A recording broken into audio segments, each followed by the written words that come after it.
Hey, Brian Parker here. Got another exciting video for you. This one is an oldie but goodie, but it's a new chance to see a new approach. A couple of years ago, I did a deposition of the liaison or the lawyer for Velocity Investments. She's actually from Canada, but she oversees all the U.S. Lawsuits. Very strange, and there's a reason, I guess, why they use a Canadian attorney. But she admitted under oath that the bill of sales that you're used to seeing, that you'll always see with these cross-river FinTech loans, are incorrect. And a year later, more than a year later, Cross River, Upstart are all sending out letters now saying, whoops. And that came out, I think, from the deposition where I said, hey, wait a minute, this doesn't make any sense. And it was all based on the fact that they were claiming that their weird trust was the initial seller. Well, for it to be the initial seller, it has to be the original creditor. So we'll explore that today. This is a way to use their documents against them. Now, when you sign one of these contracts, for whatever it is, if it's your credit card, a FinTech loan, your house, we all have that same feeling. We all have this. And that is, well, it's the contract, it's one side, I can't do anything about it. I really want the house, the loan, the credit, the car, whatever it is. And there's this feeling that it's a one-sided agreement. Excuse me. I'm going to show you today how you can use that agreement, their language, their contract that they created against them. So let's take a look. Attached to the video on killdebt.com will be a securitization letter, an Upstart registry letter, a credit inquiry letter. Watch what I'm doing with that. A governing law letter, a validation letter to send to Velocity saying, hey, prove their ownership. Watch what I'm doing with that. An Upstart bill of sale letter, servicing letter. Ooh, that sounds weird. But at the end of this, I'm going to show you the letter they're sending out and what I'm doing to mess with them. Actually, just by using their words and documents against them. So am I messing with them, or are they messing with themselves? So I'm going to have my answer to the Velocity complaint and the counter affidavit. All that is going to be in Word. All that for you to use in your case against Velocity or Crown Asset or any of those FinTech loans where Cross River Bank or FinWise or Blue Ridge Bank are behind, or the real genesis of the whole thing, or the initial seller. That's what they are. So I'm going to explore today the dates on bill of sales and transfer documents. Let's put that up for you. I'm going to show you how Velocity doesn't have standing to sue you under some state statutes. I'm going to create an answer and counter affidavit, obviously, using their own documents and their contract against them. And I'm going to show you how to mess with them, and you'll see my show notes and everything. So let's look at the lawsuit. What do we always do with a lawsuit? We look at the lawsuit for what? Hello? That's right. The linchpin of the lawsuit. If you knock out the linchpin, you knock out the case. So, and usually there's one, maybe two linchpins in an average collection case or pleadings that is usually from 4 to 20 paragraphs. So let's look at the first page of today's lawsuit, Shazam, and next to it, the second page. The two linchpins are and I say two, they're really the same thing repeated. This is a breach of contract case. Let's put up the two linchpins, 4-9, Shazam. And they both basically say Velocity Investments acquired defendant's account originated by the original creditor. The original creditor is, in this case, let's put up the loan approval, Shazam, the Cross River Bank. If they are the original creditor, the first time they sell something, they would be the initial seller. They own it. That's what an initial seller is. It's the creditor selling it to somebody. But we'll see that the reality is not always how they sue on these debts. So let's look at the bill of sale that came with this lawsuit, Shazam. And that's your average Upstart bill of sale, saying that Upstart Pass-Through Trust Series 2021-ST10, in this case, is sending it to Velocity. Ask yourself, how did that weird sounding trust obtained the debt. And that was on June 26th. They accompany the proof attached to the lynchpin 4 and 9, a certificate of transfer document. It's called an Exhibit K here, Shazam. And look at 3, the closing date in Exhibit A. The closing date is literally, this is a form that someone sent this guy to sign for Cross River Bank, and there's no closing date. The Exhibit A is never attached. I've never seen Exhibit A attached. So I don't know where your loan is or if it's in there. And as I said recently, I just had I had an appeals case that said, I don't know where it is either. Parker, you win this. We're reversing the summary judgment against your client. Go back to court and work this out. So that was a win just by pointing out their own documents and using them against them. So we're going to use their contract against them. First, let's put up 13, the registration. That is in your average loan agreement for FinTech loans. And that essentially says, and I'm going to put it in quotes, here's the quotes, the name of the owner in the register shall be available to me upon written request to Upstart. Some states require notice. Check out your state.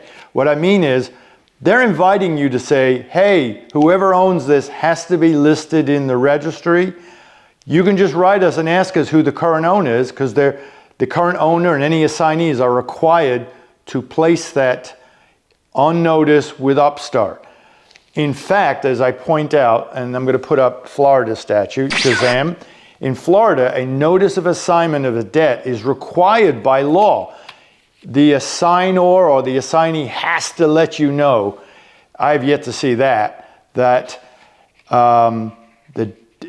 debtor must know as soon as practical after the assignment, but at least 30 days before any collection action. Meaning either if they send you a letter saying they want money, the new owner does, or they sue you, at least 30 days before that, they have to say who the new assignee is for them to be a real party in interest to collect. Remember, a real party in interest is who has standing, who has proof they own it.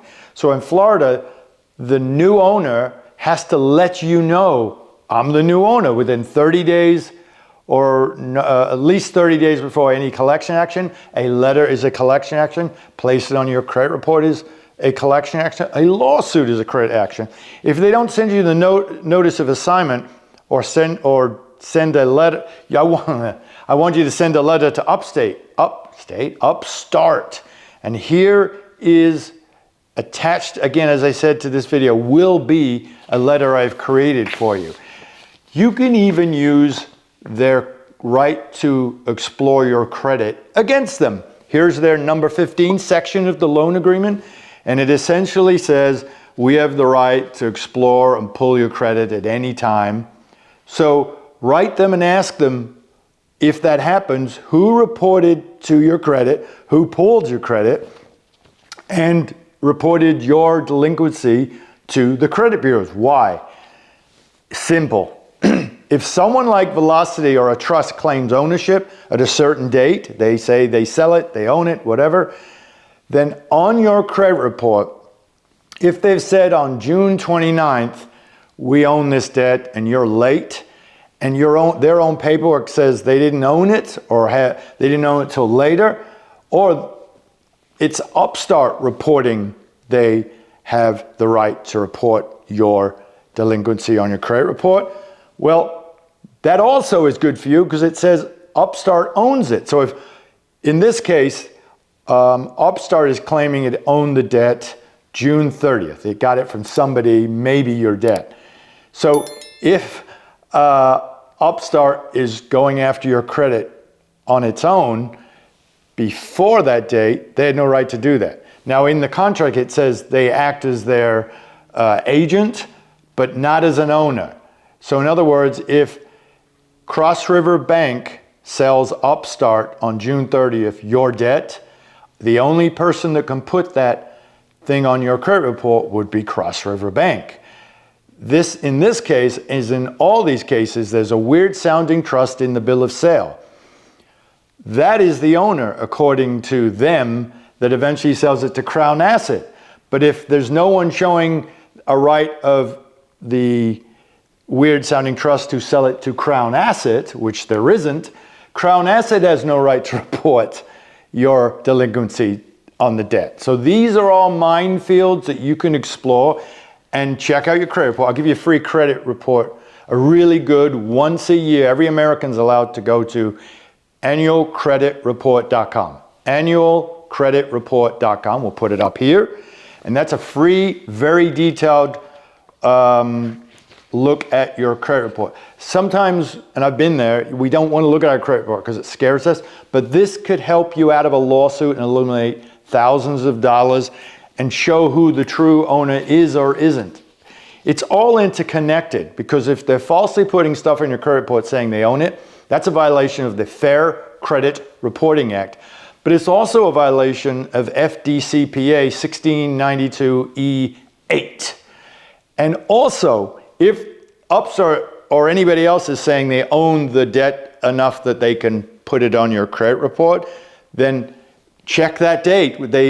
And you just see open date or date it was pulled. And if on that date they're continuing to pull when they claim to have sold it, again, you've got all these claims against them. They're not even defenses. You're going to go on the offense, and you can put it in your counterclaim, put it in your answer and say, because you don't want to waive it either. If you don't bring it, you lose it. So checking your credit report is so beneficial to you, and you're only doing it because they asked you to do it. Use their loan agreement against them. Even Section 9, default and remedies. That's a bad thing for you, right? Put that up there. It says you reserve the right to report loan payment delinquencies of 30 days or longer. That means them, whoever holds the note, to one or more consumer credit reporting agencies. Check the dates on the bill of sale and certificate of loan transfer. And if you're being sued by Velocity or Crown Asset, why is Upstart reporting the thing on your credit report when they're claiming Velocity owns it or Crown Asset owns it? Why would Upstart? They're not an agent even at that point for Crown Asset or Velocity, the downstream debt buyer. So there's all these fun things you can do with the timing just using their documents against them. Shazam, of course, you've got the governing law provision you've heard me talk about. That, again, is in their agreement. Use it against them. So I'll have a governing letter attached to this video. Use that in your counter affidavit. Why are you suing me in Michigan? Why are you suing me in Florida? And if you're suing me in Florida, how come you didn't tell me about this? Florida is very serious. I go against Florida plaintiffs all the time. They do bring the governing law in because of the structure of Florida jurisprudence. There are states like that respect this. So check that out. I've done videos on governing law, you know. So you've got this bill of sale from Upstart, Shazam in this case, where this weird sounding trust claims they own the debt. And then they've passed it on to Crown Asset, who then, Velocity, and is then claiming, we have the right to sue you. So think about the linchpin that we're talking about here. Who is selling the debt to Upstart Pass-Through Trust? They're not mentioned in paragraph 4 and paragraph 9 of the complaint. Here, Upstart Pass-Through Trust Series 2021-ST10 claims to own it and sell it on June 26. Who gave it to them? There's no evidence of that. There never is. Cross River Bank sold something to Upstart Network 4 days later. Well, how does the weird sounding trust sell it to Crown Asset if Cross River Bank, the initial creditor, has not sold anything until 4 days later? So Upstart Pass-Through Trust, especially if it hits your credit, has no right to give anybody standing. But here they have, presenting you a bill of sale that they do. Who is the current creditor? Every case of these, and the appeals court I just was in front of a little while ago and gave me a great decision, says this is Upstart's debt. Why is Velocity? Why is Crown Asset? And their own paperwork shows that. This all ends up in your answer and counter affidavit. You just take their documents, use their contract against them that is usually one-sided, and you put the linchpin and the evidence in the Exhibit K, the bill of sale, right in your counter affidavit. And attached to this video at killdebt.com, and the way to destroy these guys is a securitization letter, an upstart registry letter, credit inquiry letter, a governing law letter, a validation letter to send to Velocity, whoever's suing you for Cross River Bank, to prove ownership, an upstart bill of sale letter, a servicing letter. I'm going to tell you what that is, okay? So let me put up a letter that I am now seeing from Upstart. Shazam. And that basically is from Upstart Network, and in this case, Crown Asset, saying, whoops, that thing Parker was talking about, how the bill of sale is kind of weird, that he explained to the lawyer from Canada on an American case, where she admitted, yeah, we kind of got something wrong, but it doesn't change anything. Well, if you kind of got something wrong, it does change everything. So they are calling the error a Scrivener's error. That I can't even pronounce it, but you can look up the definition. But let's put up the section where they seek to claim everything is fine even though we screwed it up. Shazam. And if you look at that last sentence, accordingly, the servicer or initial seller should have been Upstart Network in the preamble. Okay, how is that possible? It's a Cross River Bank original creditor by their own document. So Upstart can't be an initial seller until it sells something. But the only part of the chain of title that Upstart Network has is that it is the end of it. The last person that received ownership of this and all these debts is Upstart Network. They received it from Cross River when they did sell it. In this case, 4 days after Crown Asset or Velocity is claiming ownership. So this is false. Their own documents that they sign points that out. So this letter where they think they're cleaning up what Parker found out with their attorney that's supposed to have covered all this and made everything hunky-dory, because she's the legal liaison that covers the US and makes sure all their bill of sales and everything is correct. They screwed up, and that's what happens. It's not a cover-up, but usually when there's trying to fix something that in this case was probably wrong anyway. You know, we've talked about that, the falsity of all the paperwork. It just gets worse for them. I'm showing you how to use it against them. Again, you'll have my answer too. You'll have my counter affidavit, all designed to go get these bad guys and beat Velocity or Crown Asset or whatever company, Absolute's buying some of this Cross River stuff. Whoever's buying this stuff, they use the same. So you hear me keep saying Crown Asset or Velocity. By the way, this new client that has presented this information to me today also got sued at the same time for a Cross River Bank by Crown Asset. So she was sued by Crown Asset and Velocity, same nonsense paperwork, same holes in the chain of title, same weird sounding trust selling stuff where there's no evidence they received it. And at the end of the chain of title, Upstart owns this debt. Upstart Network owns all this debt if you believe their paperwork. Nobody, Velocity, Crown Asset, any of these companies has a right to sue you to show they have standing or the right to stand in the shoes of the original creditor. It's just a mess. You can explore the mess and use it in your defense. I regularly eliminate the entire debt with what I am showing you. I regularly eliminate the whole debt of my clients' cases quickly with the documents I am showing you. I hope that's powerful stuff. It's certainly powerful stuff for the people I represent. And while I don't represent you, you are hopefully a member of killdebt.com or my YouTube channel.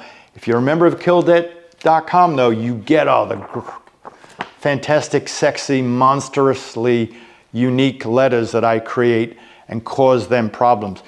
Again, even if they don't answer, That's good. Why is that good? They're not answering. Because you went and did what they asked you to do. You're on it says right on paragraph 15th, blah, blah, blah. It's a breach of contract case. When somebody is breaching a contract, they're being accused of breaching a contract. Well, you got to have clean hands to accuse somebody else. So I went ahead and read the contract, the terms and conditions of the contract that they are seeking to uphold, and did as they asked. And they failed to respond. I even did a follow-up letter and they still failed. Your Honor, there's something weird here that they can't give me what they claim they have if I just send a letter. Obviously, there's no chain of title or standing for this plaintiff. I'd ask you to dismiss the case and grant my client sanctions for bringing a false case. And Your Honor, we're in Florida. They should have told me that they were assigning the debt to Crown Asset Management or Velocity under the statute here. They haven't done that. So you've got you've got so much here. This is the stuff I use to get my clients out of a lot of debt. So hopefully it helps you. And again, go to your state. If whatever state you're in, look to see if you've got an equivalent of the Florida proof that the new creditor, let's say new creditor, has to send you confirmation that they have owned the debt more than or at least 30 days before they start collecting on you. It's such a tripwire for debt buyers. They don't even go into the state statutes because it's just a mess. They operate on a machine, and things like this really screw with the machine. Just think of putting sand into the transmission of a car, and that's what you will be doing as you win this case, hopefully. Thank you. Bye-bye.